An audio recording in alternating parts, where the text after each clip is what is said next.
I want to look at you. Brighton 2-1 is what you are saying. You think they'll lose, and you were at last night's game. Shaka agrees with you. Rob, why have you got a loss here? Because I was at Old Trafford for that Southampton game. More than enough in that Southampton game. And I think if Brighton turn up and play in the way that they have done at times this season, they've got a great record, a recent record at Old Trafford anyway. If they play anything like their best at Old Trafford on Sunday, Man United are going to really, really struggle, because United at the moment look like a team who are a little bit lost.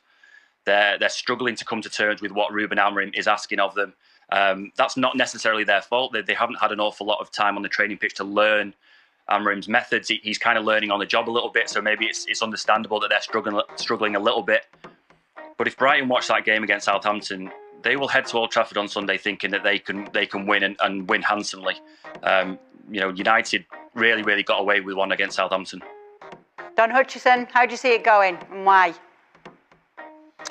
Well, I was on comms for the game against Southampton, and I've got to say, Man U was. There was talk when we were chatting about the spirit was back when they got a draw at Anfield, and they were down to 10 men against Arsenal in the FA Cup, and they went through there, and it looked like the spirit was back.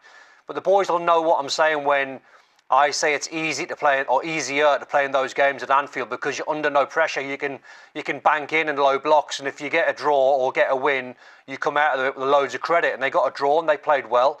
Then they went to Arsenal with the 10 men and they got through and performed well.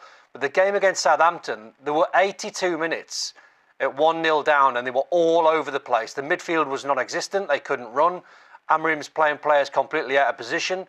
Sulemana played, who's only a kid, who's one of the best players on the pitch. Tyler Diblin's 18, one of the best players on the pitch for Southampton.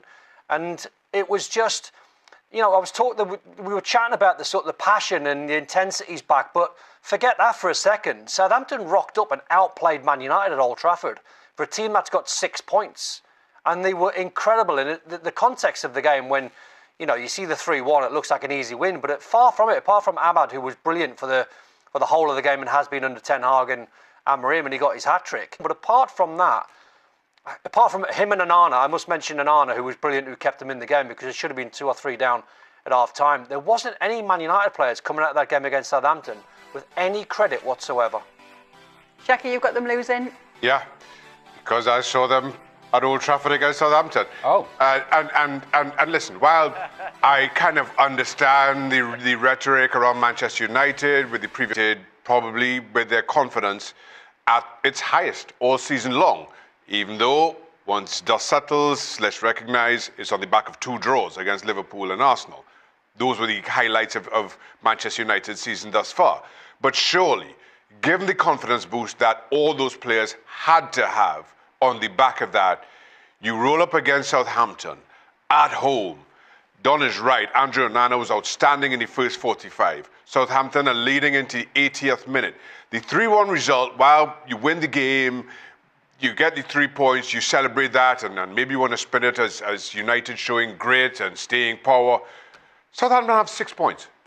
Southampton have 6 points. You do that against a Chelsea, I give you credit. You do that against Southampton, I'm sorry, I'm not sure how you take much confidence from that. You take the 3 points, but not an awful lot else. And Brighton are a good footballing team. So make no mistake about it. If the Manchester United that we saw most recently shows up, I have it as 3-2. That'll be a kind scoreline to United, if that version. At least being a little bit kinder. 1 point for them.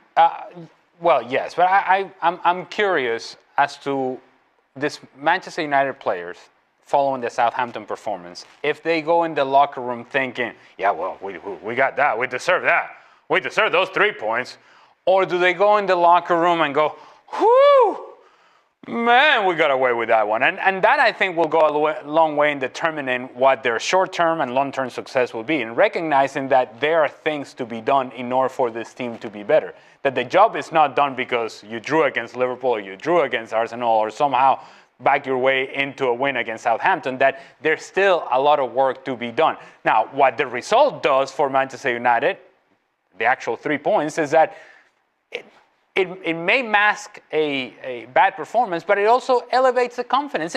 It's a whole lot better to show up in the training facility after you have won, even though you know you got away with it, because you can fool yourself into believing, hey, we got something going here.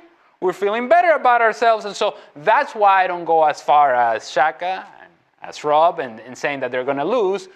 They'll get something out of this game, 2-2 draw. Frank, you think they'll get something out of it as well? Yes, I put a draw because, as Ali mentioned, when you go back into the dressing room and you're a Manchester United player right now, you're going to say, well, you know what? People are going to start seeing that we are very bad. They're going to start saying it's not about the coach. It's not about the new coach. It's not about the former coach and the former one. And they might see that it's about us.